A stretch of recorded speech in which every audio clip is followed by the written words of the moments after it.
Hey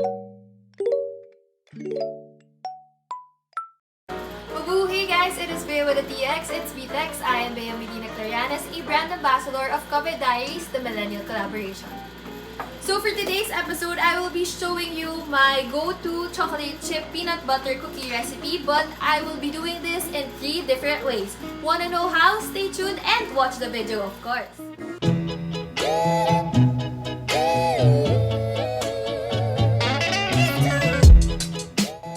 So before we begin today's baking session, please make sure that you've already washed your hands, and the first thing that we're supposed to do is prepare our ingredients. And I have my ingredients prepared right here in front of me.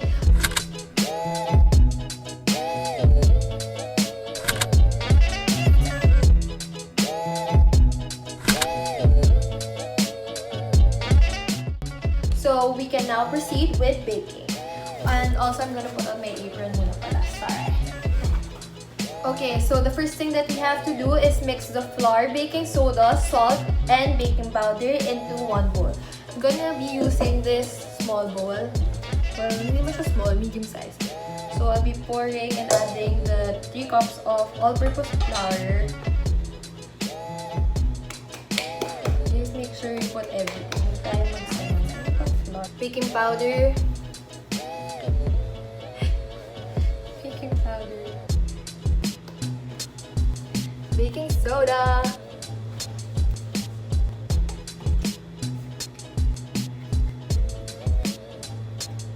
So when I separated the ingredients into bowls, I already measured them. So whatever I'm pouring into this bowl are already measured by whatever it is said in the ingredients. Then I'm adding the salt.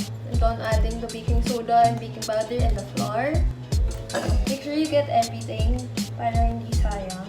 And because when it comes to baking, dapat exact yung measurements mo. Then just give it a mix. Yeah. May kalat. Bakit naman yun? You don't have to mix it thoroughly. Just give it a proper mix. Then, I'm gonna set that aside. The next thing that I am going to do is into this other bowl, I will be adding the butter and the sugar. So with the butter, what I usually do is I use this one whole stick, but the half is melted and the other half is softened. So I just place the melted butter inside the bowl. Gaya ng sabi ko kanina, guys, lagay niyo lahat. Kasi sayang and dapat exact measurements.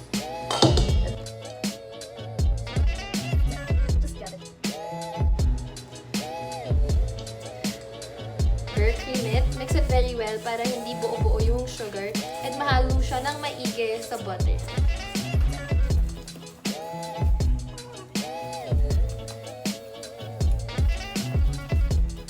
Creaming the butter and the sugar, add 2 eggs and 1/2 teaspoon of vanilla.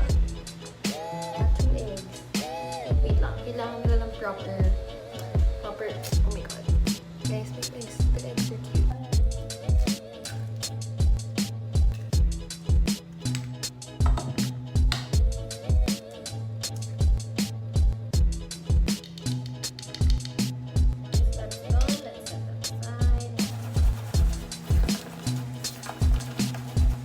Again, haluin nyo ng may pagmamahal at pasok. So once that's done, add your dry ingredients into the bowl and don't do it in one go. I add in the dry ingredients little by little and then I just fold it.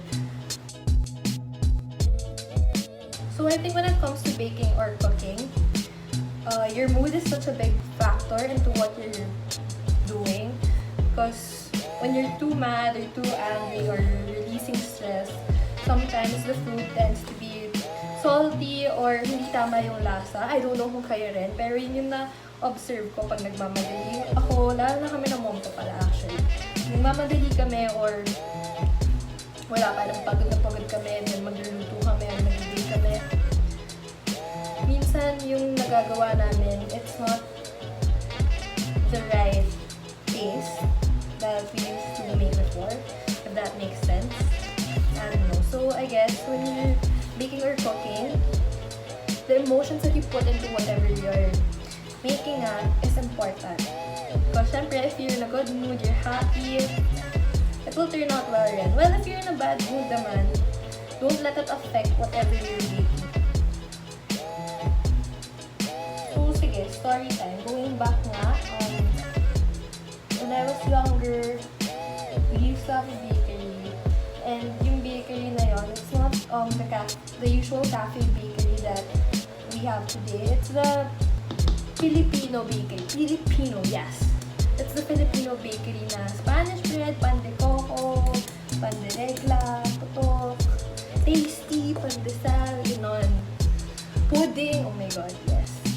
Siyempre, bata pa ako nun, so hindi talaga ako yung nagbe-bake. Pero I can say na lagi kong pinapanood, lagi ako nakikilaro na taga-mix, whatsoever.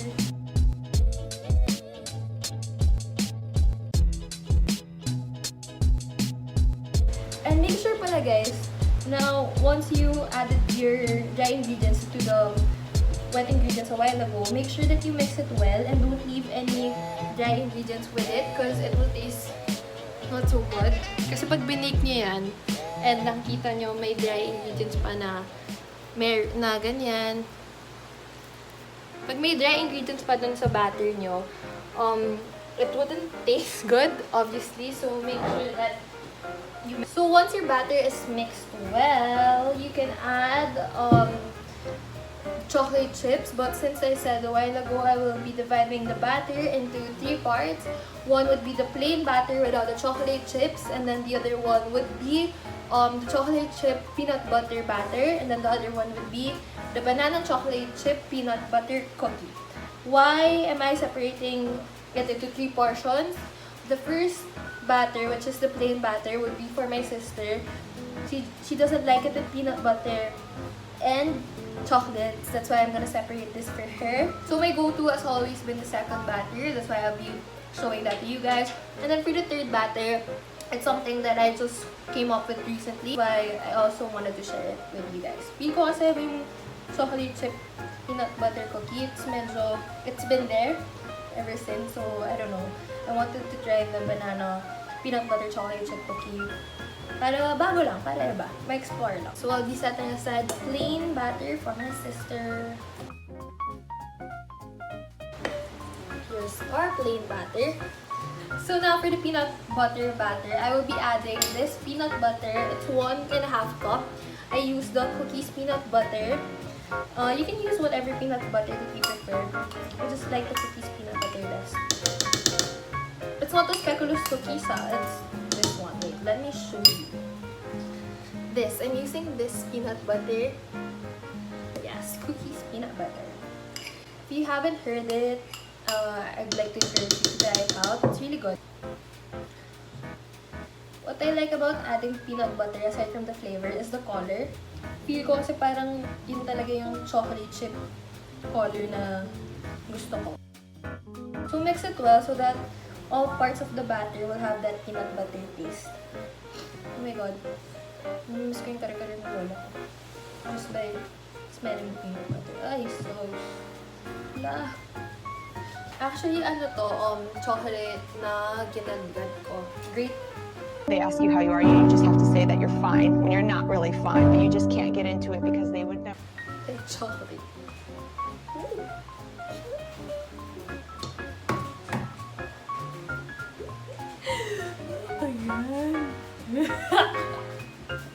And I'm going to be adding more chocolate from Wit Takers. It's a 62% cocoa or cotton caramel. Actually, my AirPods bought this overseas, so I'm not sure where you can get this in the Philippines. Pero I'm not gonna use all of it. Onti lang kasi favorite brand ng chocolate ko ng AirMats ko. And ayaw kong ubusin. Kakainin pa ng AirMats ko. Mga saktong 3 lang or 5 lang para love you ganun. Or I love you so bad. Okay. Then, the chocolate.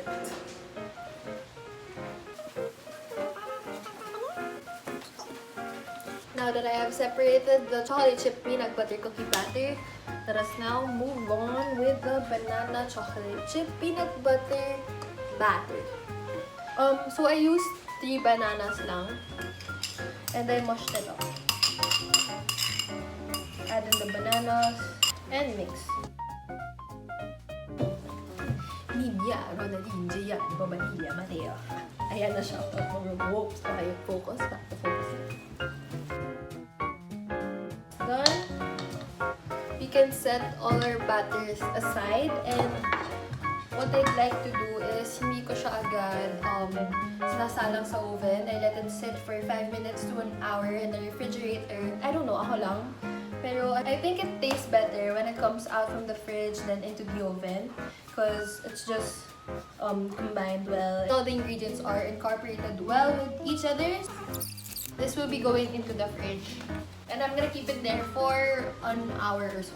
So, bakit an hour or so or 5 minutes to an hour? Because it depends on my patience kung gaano ko na gusto kumain ng cookies. Pero it's really best when it comes from the fridge and hindi yung after you make this, magsasalang ka na agad. Because I think when it's coming from the fridge, the batter is more consistent because all the ingredients are well incorporated with each other. Incorporate! So hey guys, right now I moved over to our dirty kitchen so that I'll be able to bake these cookie batters that we made a while ago. I'll be baking the chocolate chip peanut butter dough and the banana peanut butter chocolate chip dough. I'll be using an oven toaster and I already greased my pan. Is this even a pan? Basta I greased this already with butter. So my personal preference for the shape of my cookie dough, it doesn't really have to be circle. I actually go with whatever I get from the tablespoon. So what I do is I get cookie batter and then I just place it directly. I really don't make an effort to make it as round as possible because it's for my personal consumption only. But if I'll be giving these cookies out to my family members, it's when I am conscious enough to roll them into balls. But right now, since I'll be the one eating this and here lang naman sa house, it's not a gift or whatsoever, I'll just bake them how I get them. So now I will be baking it in our oven toaster for about 15 minutes, 10 minutes for the first round. Then I'll let it rest inside the oven toaster for about 2 minutes and then I'll round it again for 5 minutes. So it goes in the oven for 10 minutes.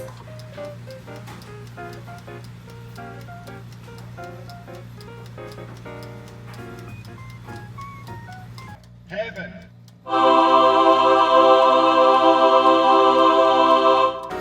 Enjoyed watching this video, and if you are going to try out these recipes, make sure to share it with us and tag us on Instagram at COVIDDiariesPH and here on Facebook at COVIDDiaries, the Millennial Collaboration. I hope you guys enjoyed watching this video. If you are going to try out these recipes, please share it and tag us.